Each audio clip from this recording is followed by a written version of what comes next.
Party నడపడానికే సినిమాల్లో నటిస్తున్నానని పవన్ కళ్యాణ్ చాలాసార్లు చెప్పారు. అయితే పవన్ అనుకున్నది ఒకటి, జరుగుతోంది మరొకటి.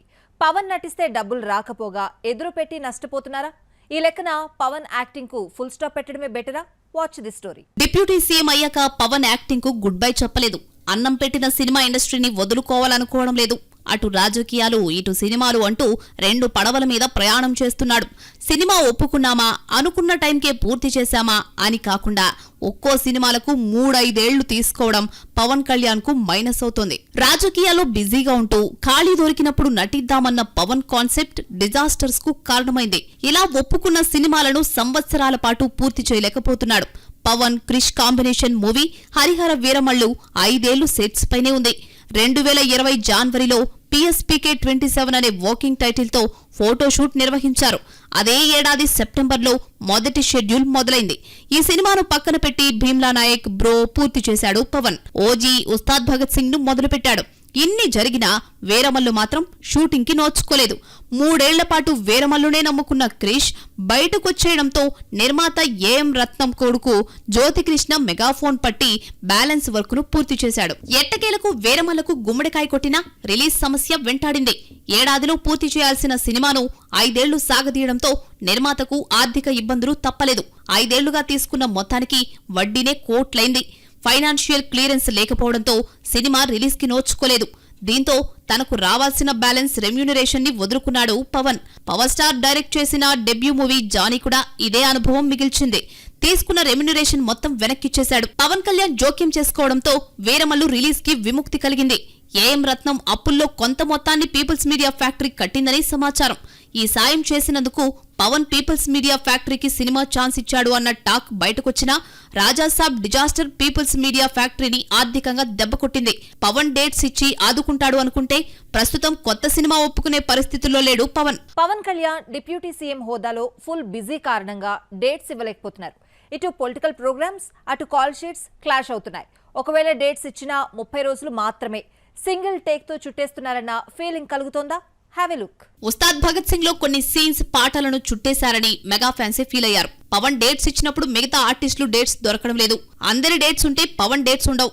అందరినీ సర్దుబాటు చేసి స్పీడ్ గా తీసేస్తున్నా ఆ ఎఫెక్ట్ మేకింగ్ పై పడుతోంది. పవన్ కు కుదిరినప్పుడు మాత్రమే తీయడంతో సింక్ కావడం లేదు అన్న అభిప్రాయాలు వ్యక్తమవుతున్నాయి. పవన్ తో మైత్రి మూవీ మేకర్ సినిమా ఇవాల్టిది కాదు. 4 ఏళ్ల క్రితమే ఓకే చేయించుకుని అడ్వాన్స్ ఇచ్చాడు. ఆ అడ్వాన్స్ తప్ప హీరోకు రెమ్యూనరేషన్ ఇవ్వలేదని రిలీజ్ కి ముందు స్వయంగా నిర్మాత నవీన్ తెలిపారు. సినిమా డిజాస్టర్ కావడంతో రెమ్యూనరేషన్ గట్టిగా పవన్ అడగలేరు. భారీగా నష్టపోయిన మైత్రి రెమ్యూనరేషన్ ఇస్తుందో లేదో తెలీదు. రాజకీయాల్లో పార్టీని నడపడానికి డబ్బులు అవసరం కాబట్టి సినిమాలు చేస్తున్నానని పవన్ చెప్తున్నాడు. సినిమాకు 60 కోట్లకు పైగా తీసుకుంటున్నాడని టాక్. అయితే పూర్తిగా అందుకున్న సినిమా ఓజీ ఒకటే. అది బ్రేక్ ఈవెన్ కావడంతో రెమ్యూనరేషన్ చేతికి దక్కింది. వీరమల్లు, ఉస్తాద్ విషయంలో పవన్ అందుకున్నది తక్కువే.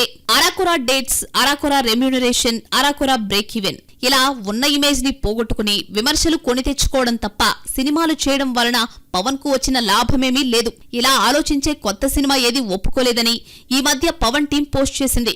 సమయం వచ్చినప్పుడు పవనే OG2 గురించి అధికారికంగా చెబుతారు అన్నారు. ఆల్రెడీ గ్రీన్ సిగ్నల్ ఇచ్చిన సురేంద్ర రెడ్డి మూవీ ప్రస్తావన తీసుకురాలేదు. ఫ్యాన్స్ కూడా డిజాస్టర్స్ తో విసిగిపోతున్నారు. ఈ లెక్కలన్నీ వేసుకున్న పవన్ కెమెరాకు దూరంగా ఉండాలని డిసైడ్ అయ్యారన్న టాక్ నడుస్తోంది. ప్రియాంక చోప్రా టాపిక్ వస్తే చాలు వెనకాలే డివోర్స్ వార్త వస్తోంది. చాలా కథనాలు వీళ్ళిద్దరికీ చాలాసార్లు విడాకులు ఇచ్చేశాయి. ఓ ఇంటర్వ్యూలో విడాకులపై స్పందిస్తూ ఎందుకు ఇలాంటివి రాస్తున్నారో చెప్పుకొచ్చింది Priyanka. Priyanka Chopra singer come actor Nick Jonas ను ప్రేమించి పెళ్లి చేసుకుంది.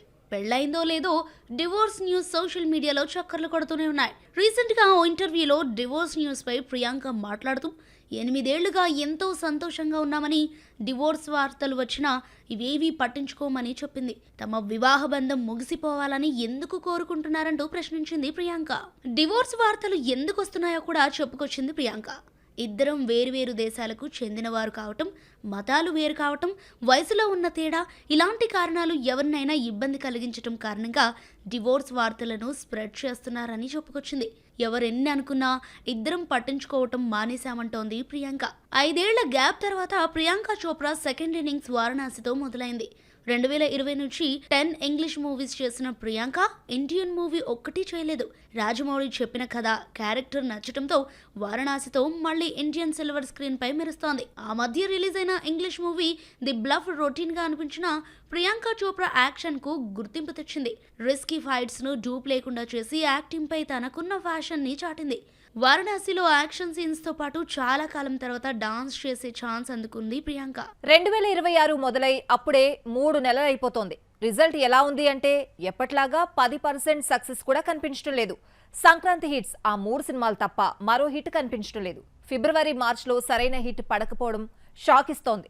సంక్రాంతి బరిలో ముందుగా వచ్చిన రాజాసాబ్ అందరినీ నిరాశపరిచింది. ప్రభాస్ నమ్మకాన్ని చిన్న సినిమాల దర్శకుడు మారుతి నిలబెట్టలేకపోయాడు. ప్రభాస్ లో వింటేజ్ లుక్ ని బయటకు తీసుకొచ్చిన ఆత్మ, హిప్నటిజం అంటూ హీరో రియాలిటీలో ఉన్నాడో ఊహల్లో ఉన్నాడో తెలియకుండా చేసి ఆడియన్స్ ను కన్ఫ్యూజ్ చేసి పారేశాడు. Cinema world wide theatrical rights ను 209 కోట్లకు అమ్మితే 122 కోట్లు మాత్రమే వచ్చింది.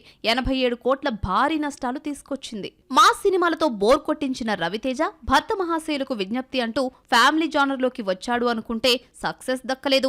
పర్వాలేదు అన్న టాక్ వచ్చినా ఫ్యామిలీ ఆడియన్స్ ను సైతం మెప్పించలేకపోయింది. సినిమాను 20 కోట్లకు అమ్మితే 12 కోట్లు మాత్రమే వచ్చింది. పండక్కొచ్చిన 5 సినిమాలో 3ంటికి మంచి లాభాలొచ్చాయి. మనశంకర వరప్రసాద్ ను 122 కోట్లకు అమ్మితే 177 కోట్లొచ్చింది.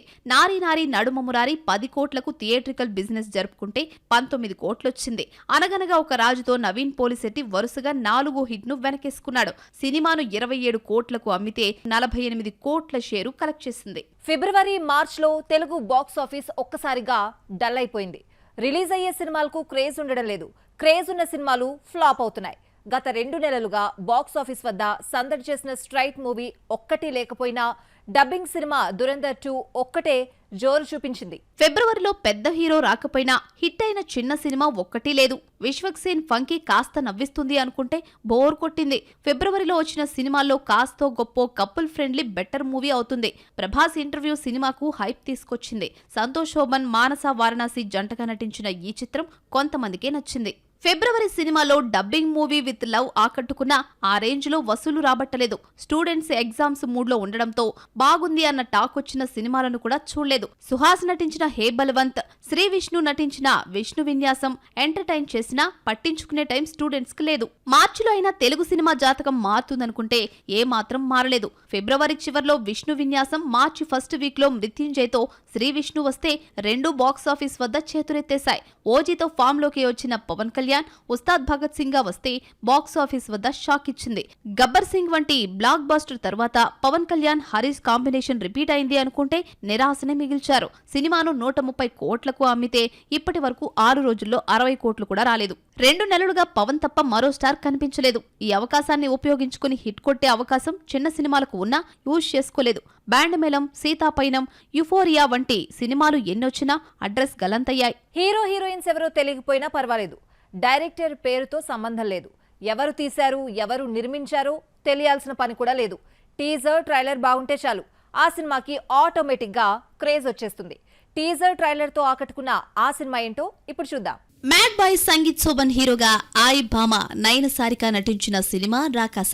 టైటిల్ కూడా విచిత్రంగా ఉండడంతో ఎవరూ పట్టించుకోలేదు. అయితే టీజర్ రిలీజ్ తర్వాత ఆడియన్స్ దృష్టి ఈ చిన్న సినిమాపై పడింది.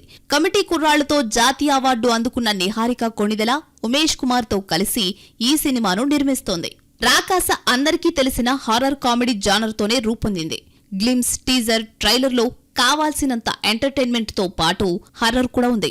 ప్రచార చిత్రాలు ఆడియన్స్ లో ఇంట్రెస్ట్ క్రియేట్ చేశాయి. మానసా శర్మ డైరెక్షన్ లో రూపొందిన ఈ చిత్రం ఏప్రిల్ 3న రిలీజ్ అవుతోంది. హర్రర్ కామెడీ జానర్ మూవీస్ కాస్త భయపెట్టి కడుపుబ్బా నవ్విస్తే చాలు, సినిమా హిట్ గ్యారంటీ.